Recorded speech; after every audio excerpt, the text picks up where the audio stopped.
മലയാളികളെ സംബന്ധിച്ച് ഏറ്റവും പ്രധാനപ്പെട്ട മാസങ്ങളിലൊന്നാണ് കർക്കിടകം. കർക്കിടക മാസത്തിൽ ഒഴിച്ചുകൂടാൻ പറ്റാത്ത ഒന്നാണ് കർക്കിടക കഞ്ഞി. പൊതുവെ ആരോഗ്യ കാര്യങ്ങളിൽ ഏറെ ശ്രദ്ധ വഹിക്കുന്ന മാസം കൂടിയാണ് കർക്കിടകം. ശരീരത്തിൻ്റെ പ്രതിരോധശേഷി കുറയുകയും പെട്ടെന്ന് തന്നെ അസുഖങ്ങൾ വരാൻ സാധ്യതയുള്ളതുമായ ഒരു മാസമാണ് കർക്കിടകം. ഉഷ്ണത്തിൽ നിന്നും പെട്ടെന്ന് തണുപ്പിലേക്കുള്ള മാറ്റമാണ് കർക്കിടകത്തിൽ സംഭവിക്കുന്നത്.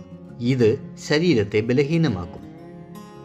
ഇതിനാൽ തന്നെ പണ്ട് കാലത്ത് പ്രത്യേക ഭക്ഷണ വസ്തുക്കൾ ഈ മാസം കഴിക്കുന്നതും പതിവായിരുന്നു. ഇതിലൊന്നാണ് കർക്കിടക കഞ്ഞി അഥവാ മരുന്ന് കഞ്ഞി. കേരളത്തിൽ മഴ ശക്തമായി നിൽക്കുന്ന കർക്കിടക മാസം ആത്മീയമായും ആരോഗ്യപരമായും ഏറെ പ്രാധാന്യമുള്ള സമയമാണ്. കർക്കിടക മാസത്തിൽ ദഹനശക്തി സാധാരണയായി കുറയുന്നു. കൂടാതെ ത്രിദോഷങ്ങളായ വാതം, കഫം, പിത്തം എന്നിവയുടെ ബുദ്ധിമുട്ടുകളും ഈ സമയത്ത് വർദ്ധിക്കാറുണ്ട്. അതിനാൽ തന്നെ ആരോഗ്യ സംരക്ഷണത്തിനായി ഔഷധക്കഞ്ഞി ഈ കാലയളവിൽ കഴിക്കുന്നത് മലയാളികളുടെ ഒരു ശീലമാണ്. ത്രിദോഷങ്ങൾ ഇല്ലാതെയാക്കുന്നു, രക്തം ശുദ്ധീകരിക്കുന്നു, ദഹനം മെച്ചപ്പെടുത്തുന്നു, പ്രതിരോധശേഷി വർദ്ധിപ്പിക്കുന്നു, മാനസികമായി മെച്ചപ്പെടുത്തുന്നു, നല്ല ഉറക്കം സമ്മാനിക്കുന്നു എന്നിവയാണ് മഴക്കാലത്ത് ഔഷധക്കഞ്ഞി കുടിക്കുന്നതിലെ ഗുണങ്ങൾ.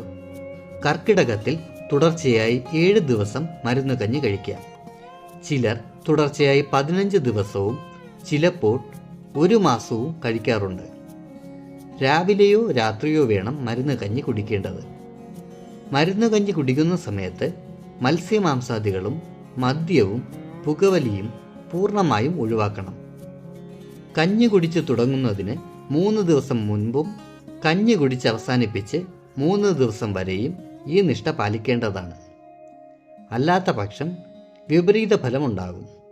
ശരീരം അധികം ഇളകാതെയും സൂക്ഷിക്കേണ്ടതാണ്.